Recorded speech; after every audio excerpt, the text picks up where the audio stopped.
In Tennessee divorce law, all marital property is equitably distributed between the spouses. An equitable distribution is not the same as an equal distribution.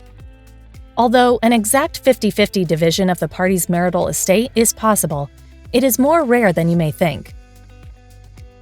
The court equitably distributes all marital assets and debts between the parties. But what happens to the estate one spouse inherited, or the mortgage debt the party incurred while single? Only basic rule is that property classified as separate will not be divided in divorce. Transmutation and commingling are exceptions to that rule. If either occurred during the marriage, then the separate property classification may change to marital, either partially or entirely. Before anyone can get to the classification of property as marital or separate, the item must be identified. Experienced divorce attorneys look for clues to identify undervalued, overvalued, and concealed assets. A forensic accountant may be very helpful in this endeavor and with valuation.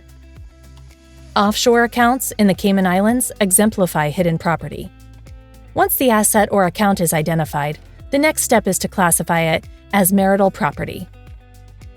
Knowing the value of a concealed separate asset does not make it divisible property in divorce, but a spouse's separate financial resources are important to the question of alimony and child support.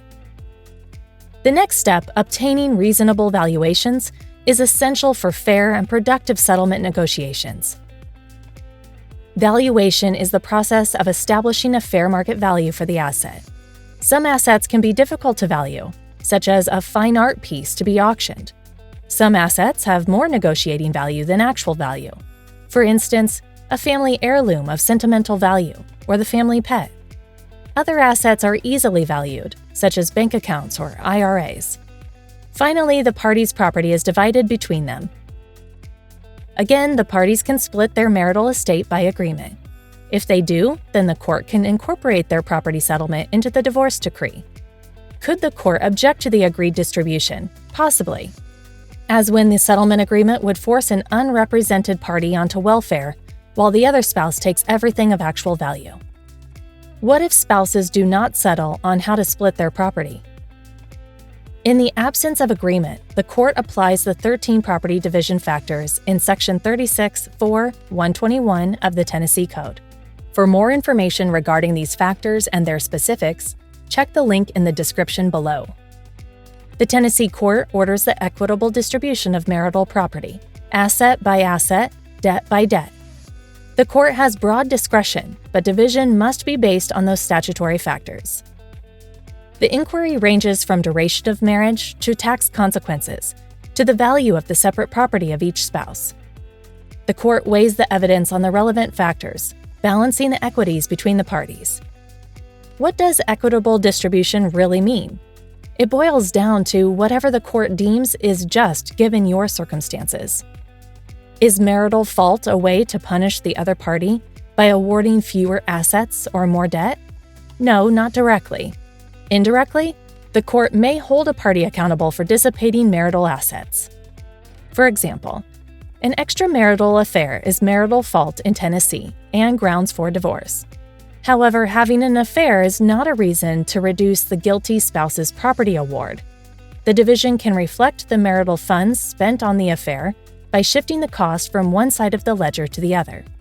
The innocent spouse can recover a share of the funds wasted by the other spouse on a paramour. Spouses can agree to a non-equal property division.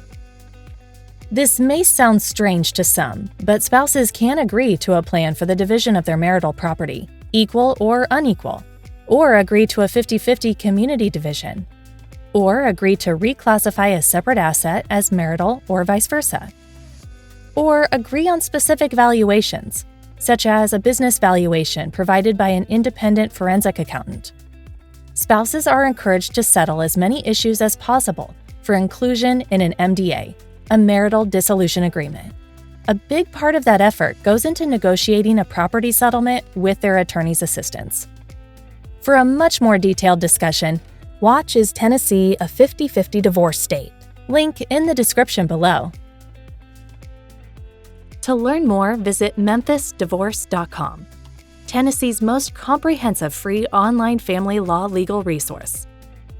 MemphisDivorce.com answers hundreds of frequently asked questions on divorce, alimony, property division, custody, and more with videos, and hosts our Tennessee Family Law blog. Check out Miles Mason's author page on Amazon.com. He is the author of 3 books, including The Tennessee Divorce Client's Handbook, now available on audiobook and Kindle. Discover all you can learn with Miles Mason Family Law.